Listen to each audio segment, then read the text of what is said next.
Oh, la, la, la.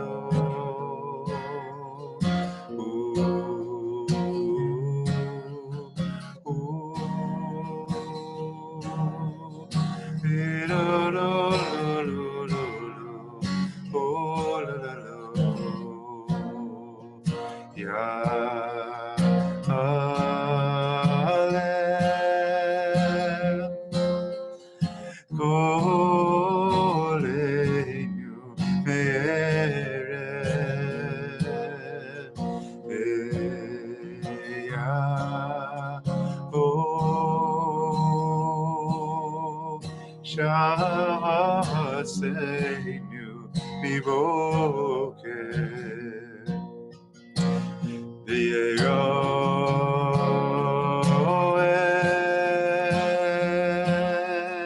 Rinu neinu adore Ya le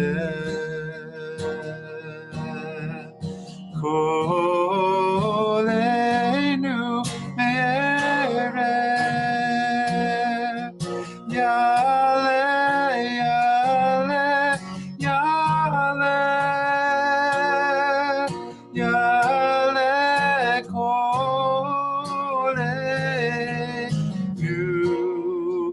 Yale yale yale yale kolenu ai lai lo di da da ida ida oh ida di da da oh no no ida ida na ida ida da ida da ida lo ilo ilo ila la di da da ida da da da da di la la lo lo lo lo lo lo lo la la di da da da oh di da da oh da di da da di da do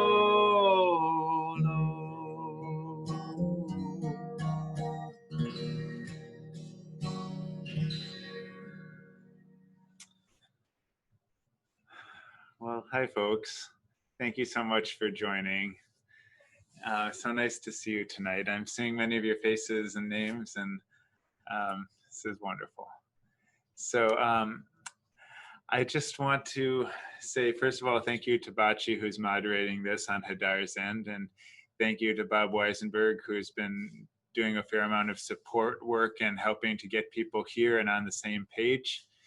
And thank you to Josh Fleet, who helped organize all of this, and generally to Hadar and to Rising Song Institute, who really put this together. And it's just, my name's Joey Weisenberg again, and it's been a privilege to get to work on this Hadar High Holiday training. And beyond that, I'm just really excited to say that I hope this will just be the beginning of lots more musical study that we'll do throughout the year.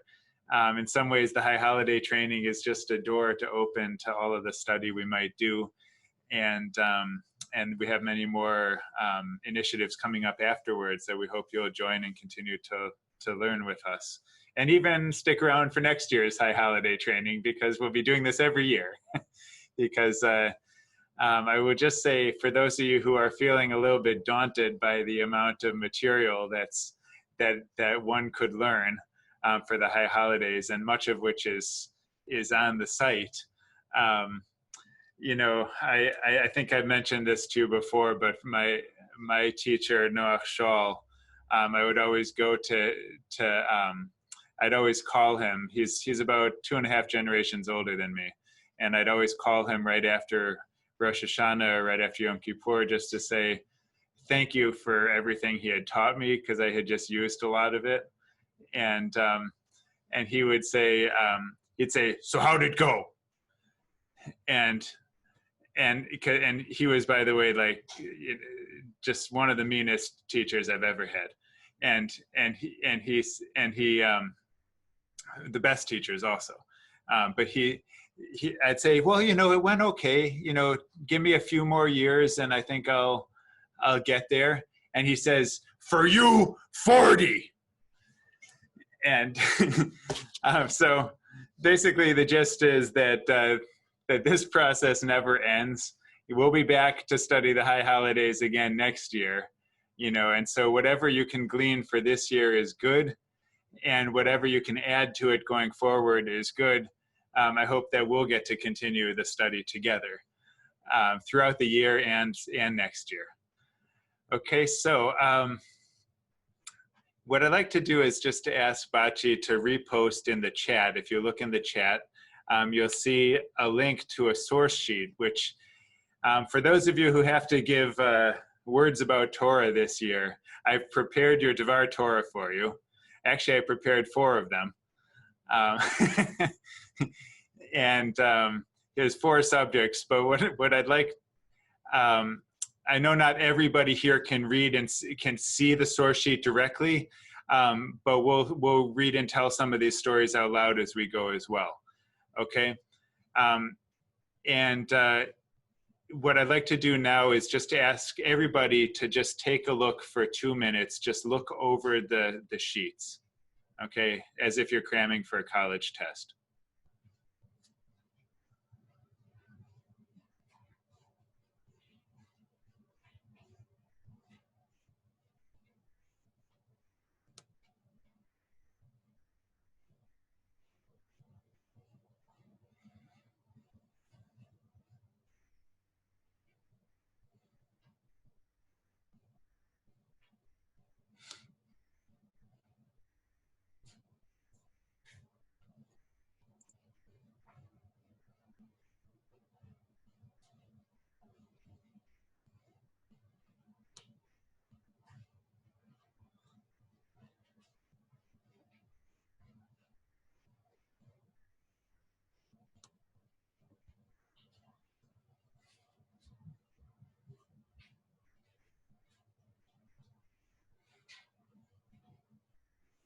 Would you mind just nodding your head or giving a thumbs up if you are able to open the source sheet, first of all?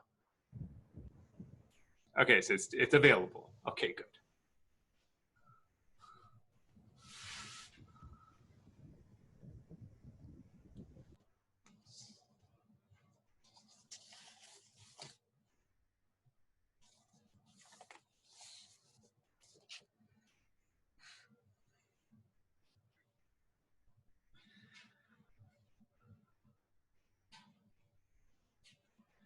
Okay, so in just a moment, I'm going to ask Bachi to divide us up into groups of about 3 or 4.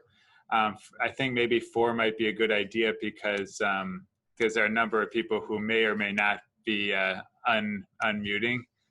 So I want to make sure that that everybody gets to be at least with one other live face. What I'd like to ask you all to do is to have a look through the sources. If ideally you can read some of them out loud so that everybody in the group, regardless of whether visual it comes naturally to people, can have a chance to hear what is going on.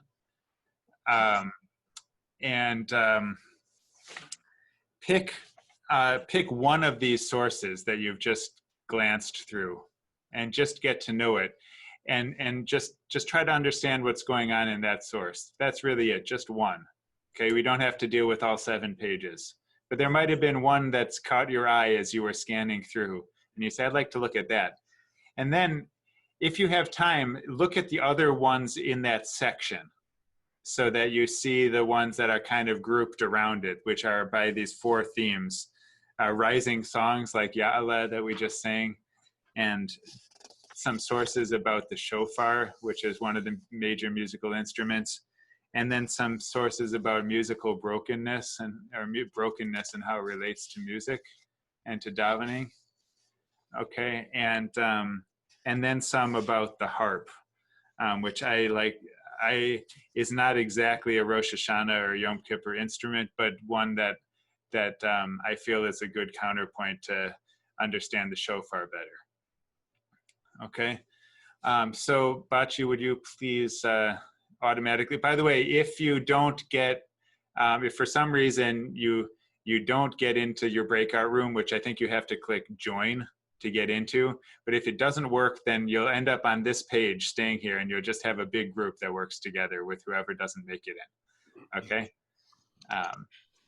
Okay, have fun.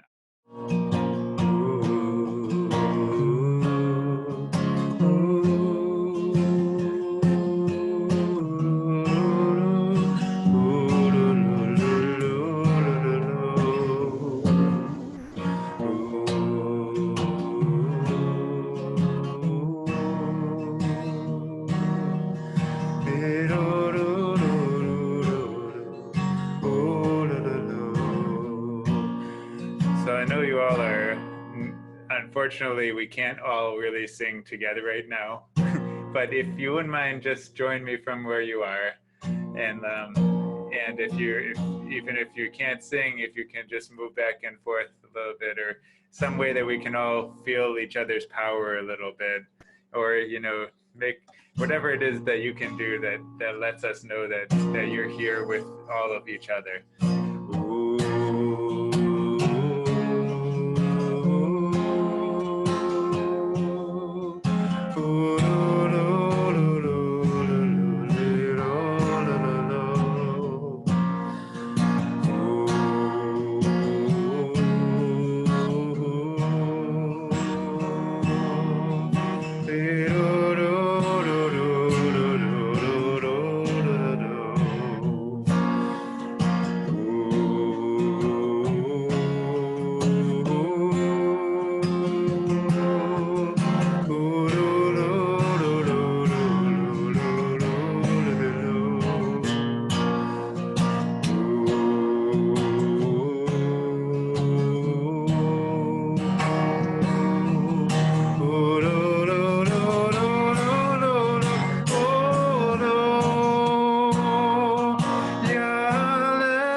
Well, thank you for joining. It's so nice to see the movement, even if I can't totally hear, and it helps me to feel and helps each other. I feel like that's one of the things that's really critical for all of us, is as we might be leading this year, is just finding our own ways. You'll find your ways of bringing people in across this divide if you're going to be leading online. And if you're in person, then you just have the same old struggles that we've always had, which is you know, to get people to join in whatever way they have, whatever their capacity is. But just to give people permission to leave behind some of the decorum that, and some of the Duror Yikra, really to proclaim freedom for folks to be able to feel into the davening. Okay, so if you wouldn't mind, would a group or two get us started? Would like to ask one group, say, to just get us started, one person, one volunteer, to just say, what did you notice in one of the texts you studied? Okay, and Bachi can select somebody.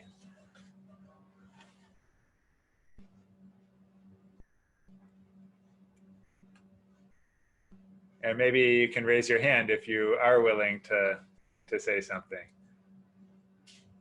Otherwise, I threaten to talk at you. Barbara, we'd love to hear from you. Barbara Powell. Hi, I was in a group with Mimi and Fred. We went to the section about brokenness.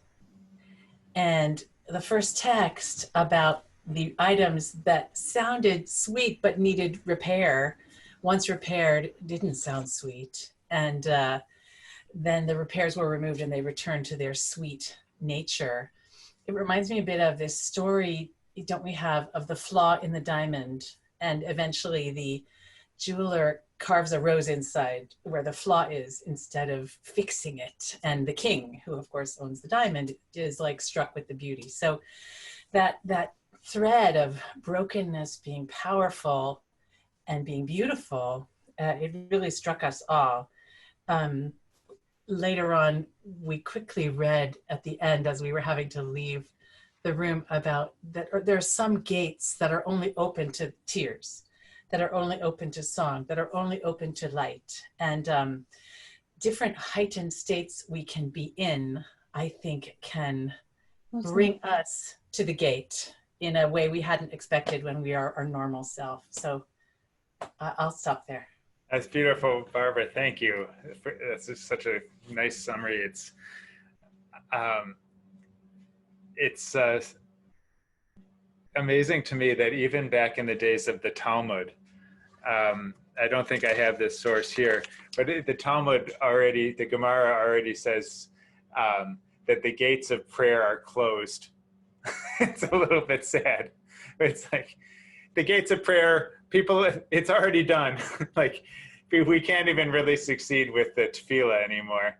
But luckily, the Talmud says you can still be heard through dima, through tears. Okay, and so this is where much of our Jewish singing tradition comes from. Many of the old Balei Tefillah, the old prayer leaders, loved they took to the style which was designed to make you cry. Okay.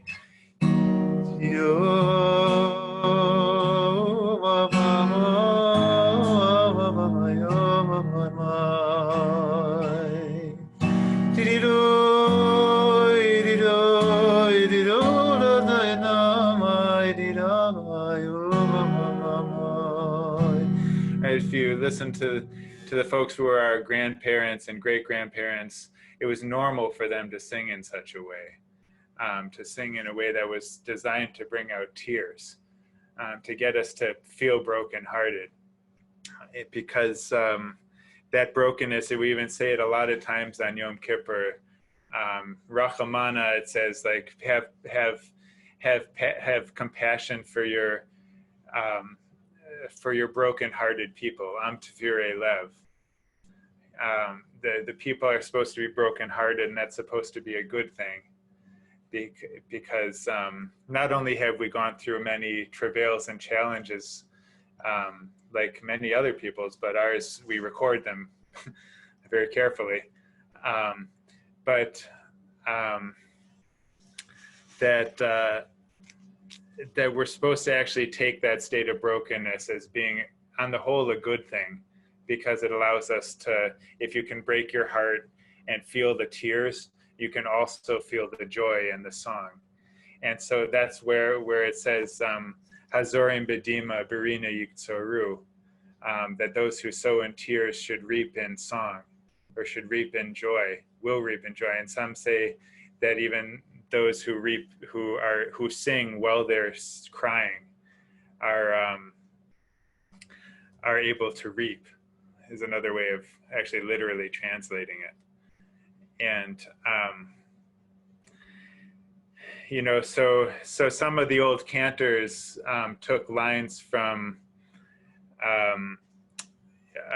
other places where it says you actually, like the like it says here in the broken singing section there, you actually, the Shla, the Shnei Luchot Habrit wrote, you actually have to sing as if you're crying. You have, if you don't elicit tears in yourself and in others, in some ways you're not fully doing your job.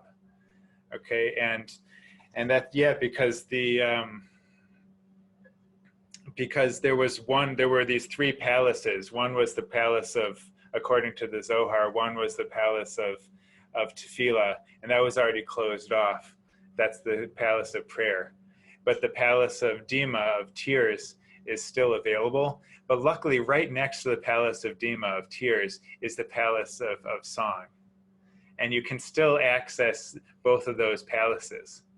And the song leads us to tears, and the tears lead us to song. And all of those are a way of getting into the palace of tefillah, of prayer, right? And so we bring our song, and that's why we are also taught in the Talmud, on the 6th page, that bim komri na sham tehei tefillah, that in a place where there is song and joy, that is tefillah.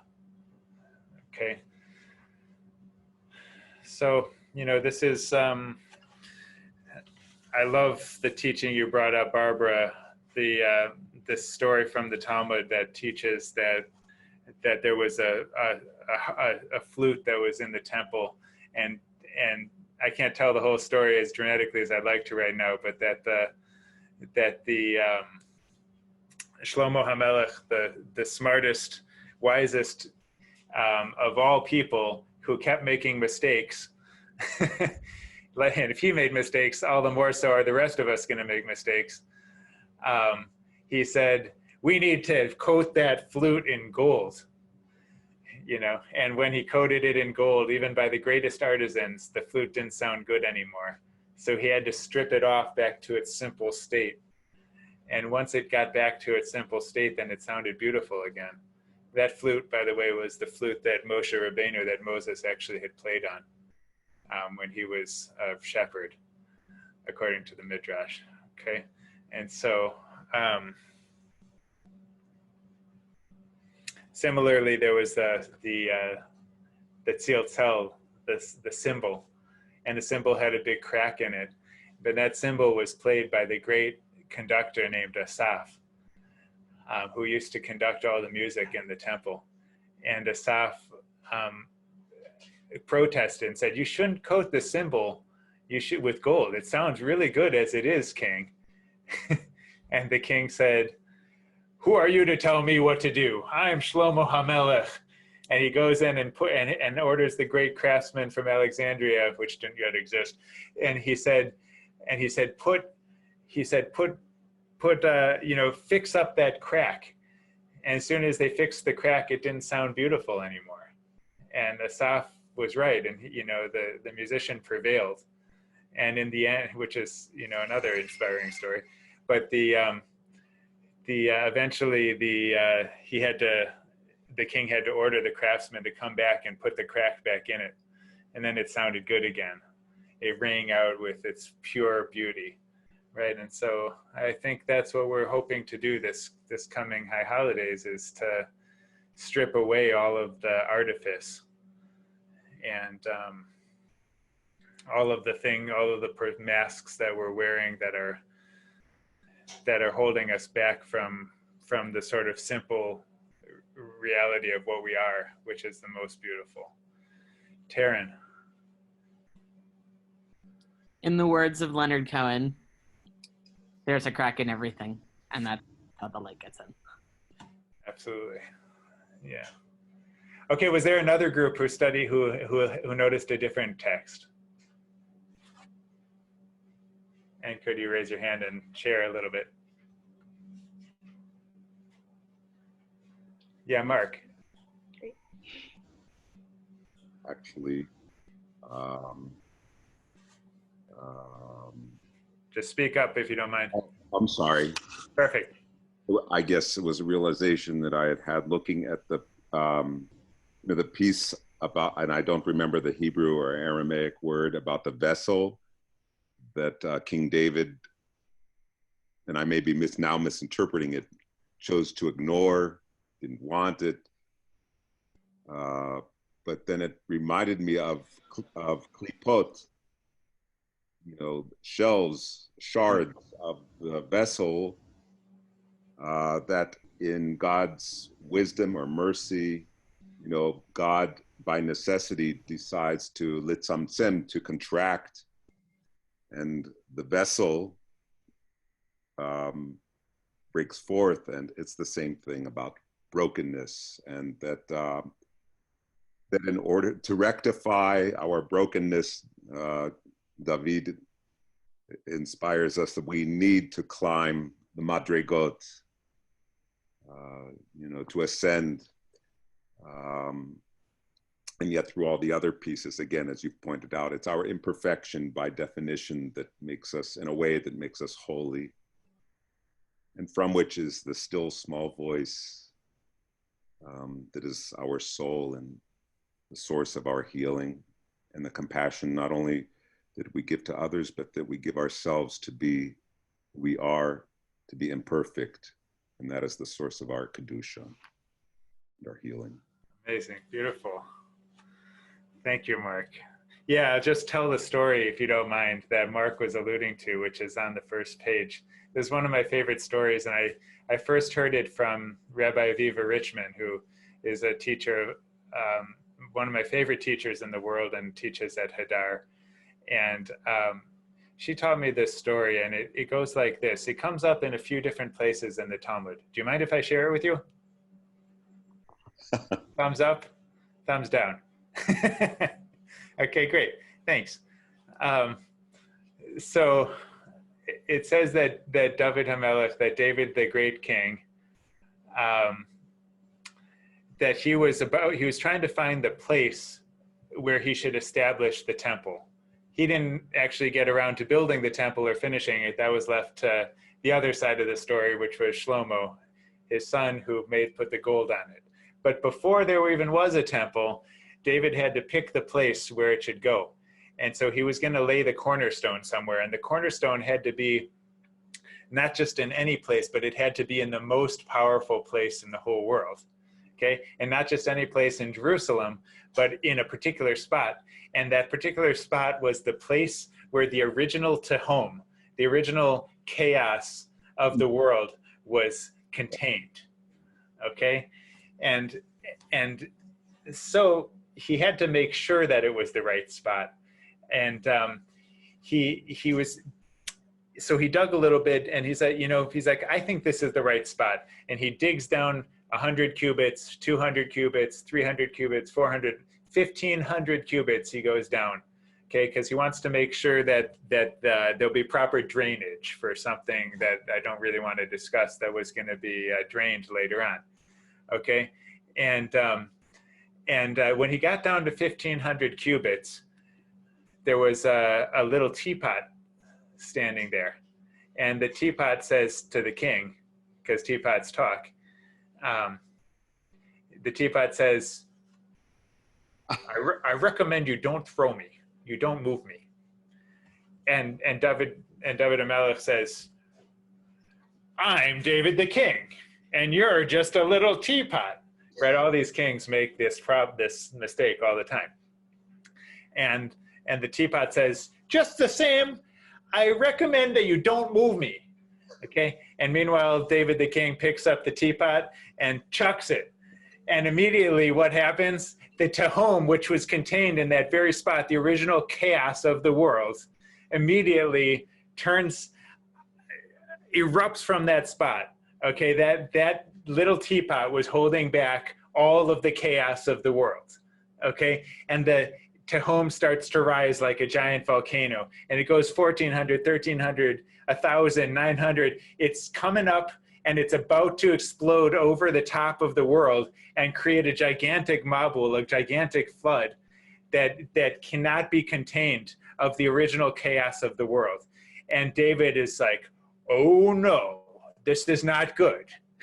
So what does he do? He composes the Shir HaMa'alot, okay, which are the groups of 15 psalms that all start with the words Shir HaMa'alot, one of which we sing on Rosh Hashanah. Actually, we sing several, but Shir HaMa'alot, Mimamakim Grasichaya. Right, it goes on like that. That's what we sing on the high holidays. And if you want to hear the rest of it, you can find it, okay, on the very site you're on, okay.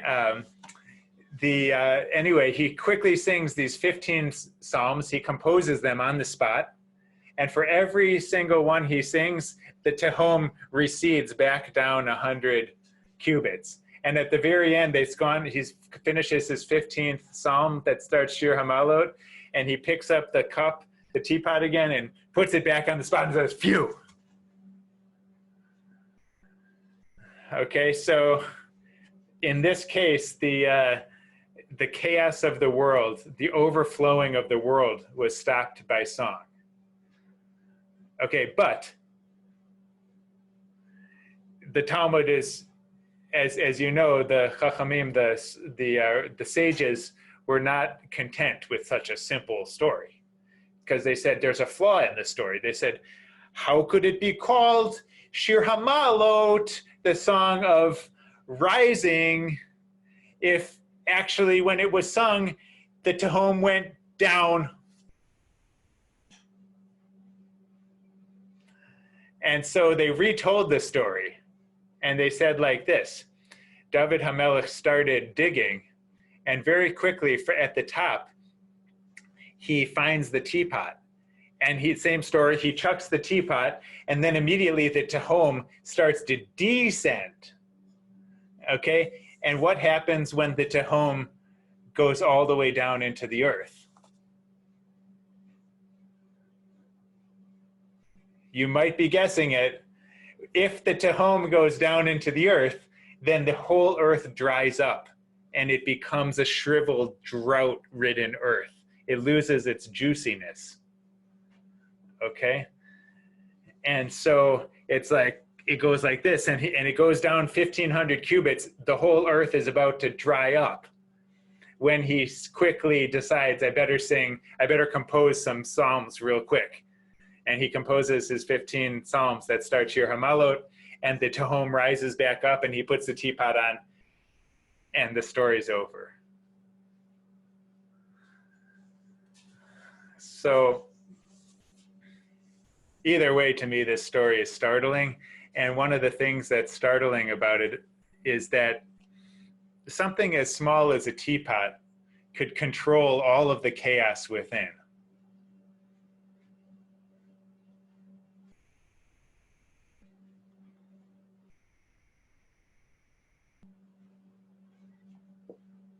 Okay, this is the way that it works with us too, which is that we have little switches inside of ourselves, and you turn the switch, the tiniest switch, just one way, and you become inflamed, right? You become upset, or you become narcissistic, or you become whatever. You give too much of yourself, and you overflow, and you overwhelm the world around you. Right? But and then you have the opposite problem, which is sometimes you turn the little switch just the other way and you start to lose all of your creative juice, right? And you begin the process of losing inspiration and shutting down, right? Which many of us have done for many years. I mean, it's it's hard actually to not go that direction sometimes.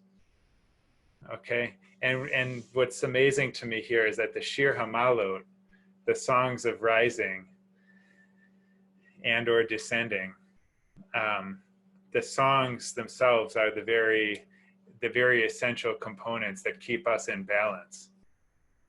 We hear a song and it can bring back inspiration, or it can remind us to keep our humility.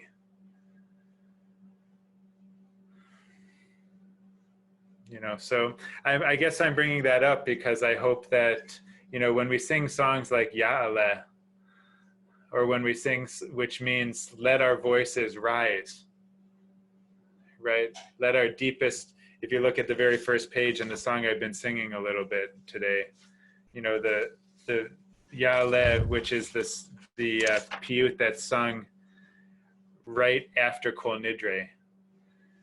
Ya'aleh, let our voices rise and let our prayers rise, and our deepest pleas, our shavatenu, right? Our rinunenu, our joyous songs, our tzidkasenu, our whatever righteousness we might have, let it rise. Okay, Ya'aleh pidionenu, inunenu, slichasenu. Let our knocks on your door ascend and be heard by you, God. Right? And you know, if you're not hearing it in the traditional God way, and it's just that you hear it in the sense of like, let our deepest gut feelings connect with the world around us and feel the interdependence. Right? That's another way to see it, which is, you know, this is just symbolic for. Okay?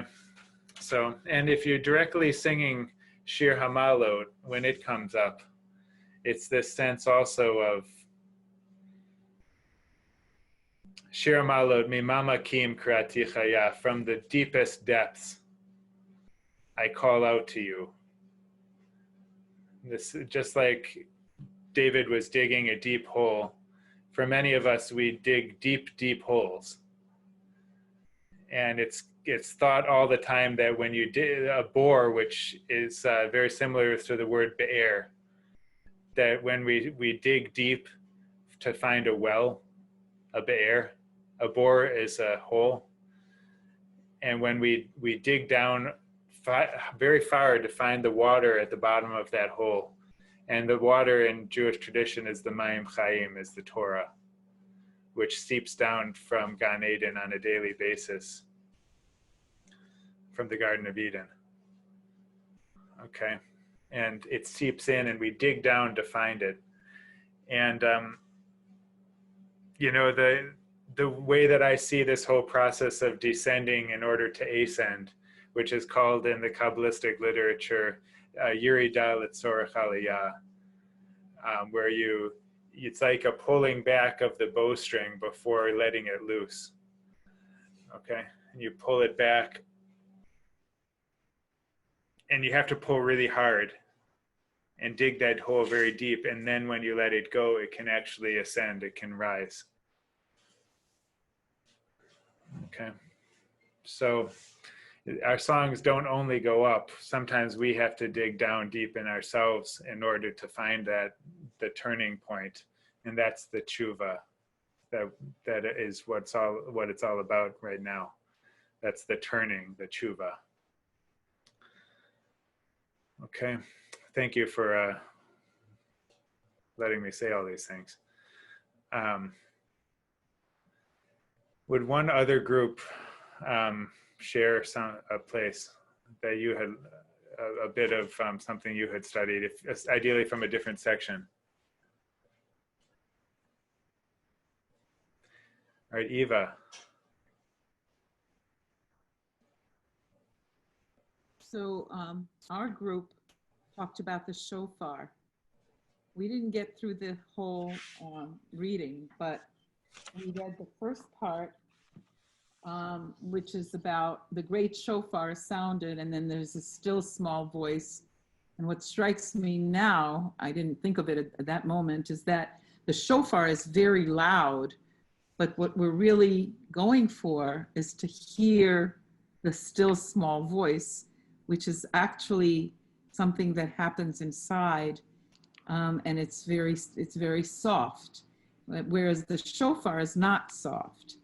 But we went on, and we read through the part that about the fact that the shofar is very twisted physically. It looks twisted, but that it says in the text that you come in twisted on Rosh Hashanah with lots of questions in your mind and in your heart. And by the time that it's Yom Kippur, everything is sort of straight. And we talked about how the shofar is twisted, but by the time you blow it, the sound is very powerful and straight.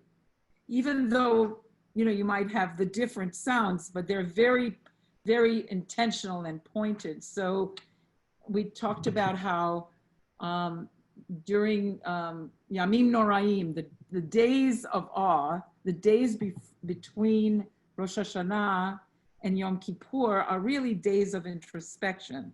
And that's sort of the time that I think the shofar is sounding within you. Whether you hear it physically, you should be hearing it inside. And then Leah read the next part. And by the way, can you tell us what Baraita means? It's in a Baraita is a text that comes from outside of the Mishnah.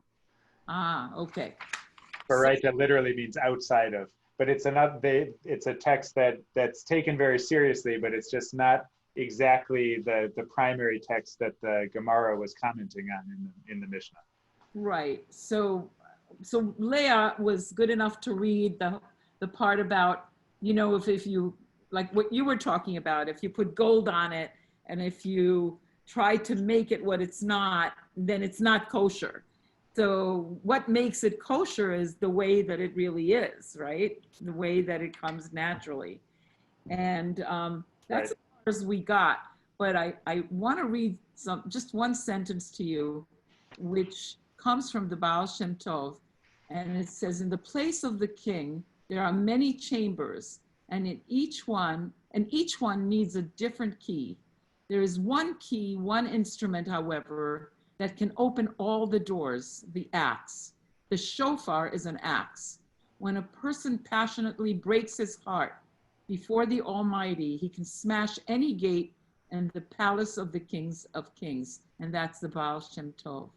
And I think that's a really beautiful, beautiful quote. Right. Amazing. Thank you, Eva. That was beautiful. Thank you. The very notes that are played on the shofar, the shvarim, the broken notes, right? The shofar is the instrument that's supposed to break things down. It's, you play it outside the walls of Jericho and the whole city's walls fall down. It's like, it's supposed to disarm us from all of the walls that we've built up. And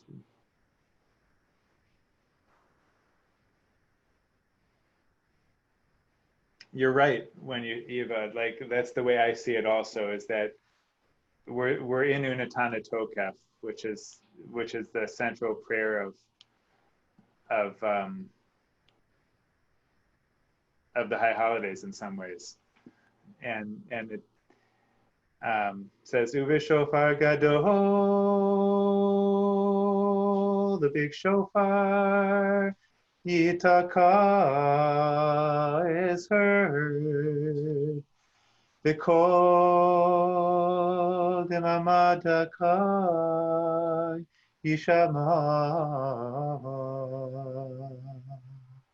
Right, you hear the great shofar is heard. It's sounded. It's really sounded, and it gives a tokeya, and then after that, it breaks down our walls of our hearing and of our attention and of our personas, of the masks we put on, and then we're able to hear the still small voice, that is that murmuring which connects us all. Right? And it's in that order for a reason. Like first you have to hear the blast and it breaks things down, and then you can hear the subtlety. And I hope that that's the way it is for all of us as we go through life, that big, huge sounds, the bigness gives way to the nuance. Right? And it's important to have the bigness first, because it kind of breaks us out of our passivity and out of our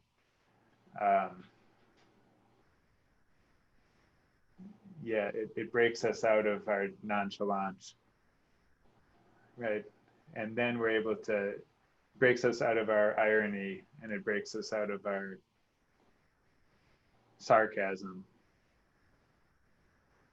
and all of our habitual ways of building up walls against the world.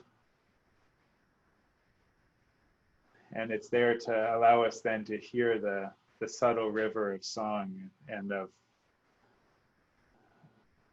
mumbling and of quiet that holds the wisdom between us. Okay, and I think that's what Eva's saying. You know, it's like once you can do that, then it goes on after that. The next lines, Umalachim yechofezun techilu radar yochezun yomru hinei yom hadin livkod atzva marom badi Ki lo yizku b'einei badi. Right, and it's like, well, we can keep talking through everything, but just to say that the shofar is trying to open us up to being able to feel the depth and the weightiness of the moment. Okay, and what I like also about what you said was that there's these two kinds of shofars. And if you all want to, if you have the capacity to, you could go and look up in the Talmud. You can do this without going to the big books if you have them on your shelf, but you can go to Sefaria.org and look up Rosh Hashanah 26b, which is, it's cited there. And you'll see a big debate, actually. What I put here is actually not the main opinion that's offered. Some say that you should be straight on Rosh Hashanah and more curved on Yom Kippur. This is actually an argument. Okay, but what I like about this one, the Mar Savar, the one sage suggested, they don't even give the name, is that it really encourages us on Rosh Hashanah to not just go down the straight, narrow path of what we are already expecting, right? Or not just to take for granted what's around us, or not just to continue on in the same way we've always been going, right? But actually to take a moment and curve our brains, just like the curve of the shofar, right?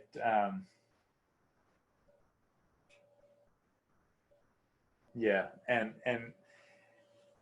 then maybe by Yom Kippur, you might want to pick a path, because like the path of every artist, you know, anybody in this group here who has ever thought about being an artist, and many of you are, even if you haven't thought of that. The path of an artist is to be able to identify lots of ways you could go, and then to pick one.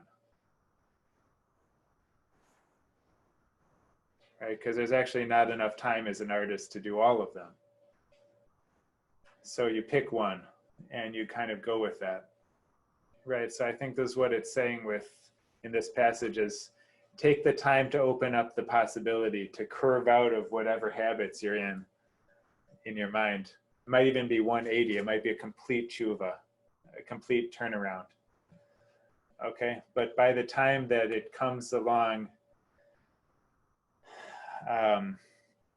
by the time Yom Kippur comes along, try to create something straight out of that.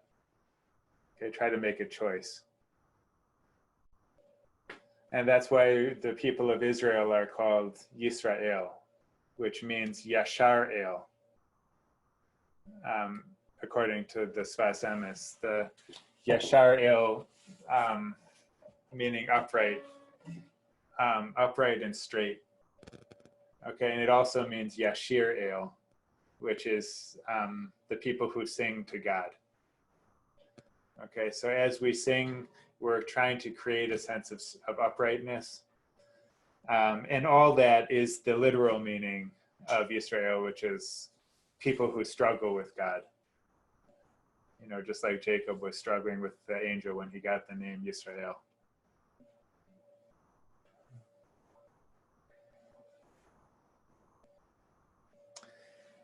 So,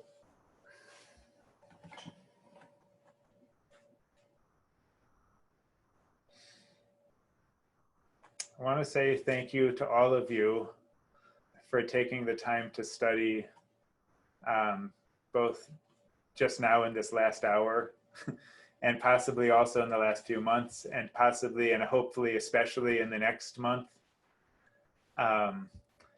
It's very special for me to get to do this work with you all. I'm just clicking through, if you don't mind, and so I'm making sure I can see all the faces. Beautiful faces. And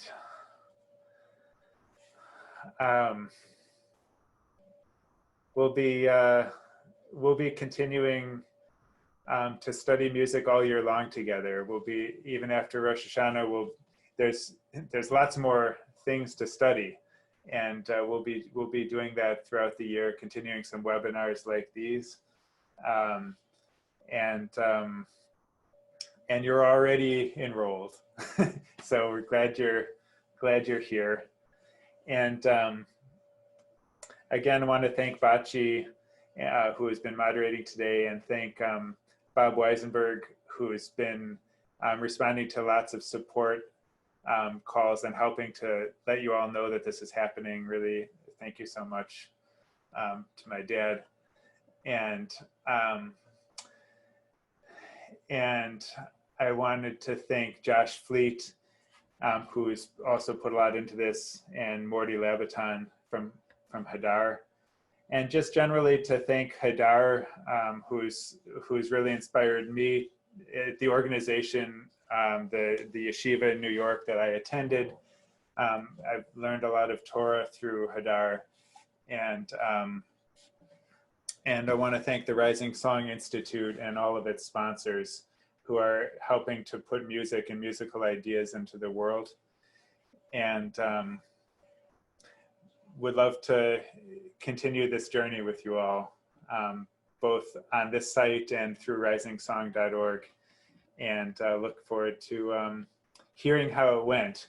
And, you know, when I hope I get to say to pass on the message from my teacher that for you, 40 years.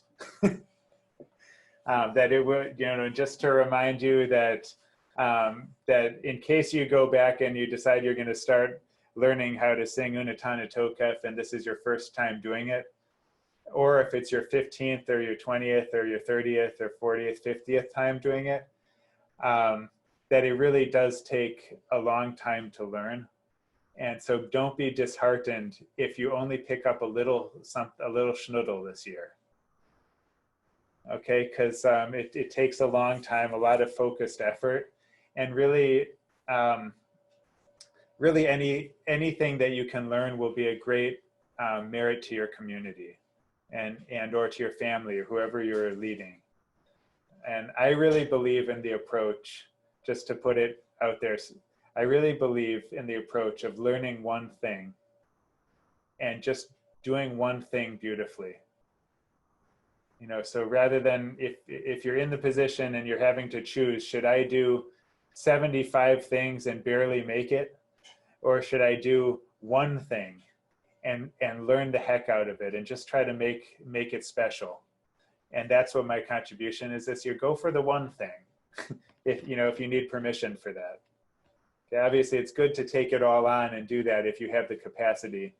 But I believe that if you do one thing this year and it's meaningful and deep and powerful, and you study the words a little bit and you get into the melody, that will open up the possibility of you adding to that in the years to come.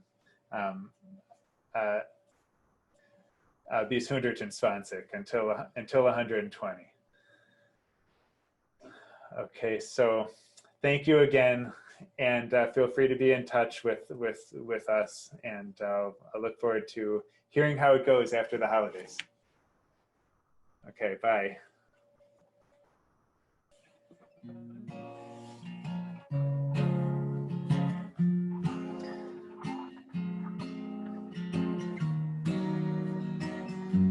I'm just saying the meeting is officially over, but I'm going to just keep playing.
Good night.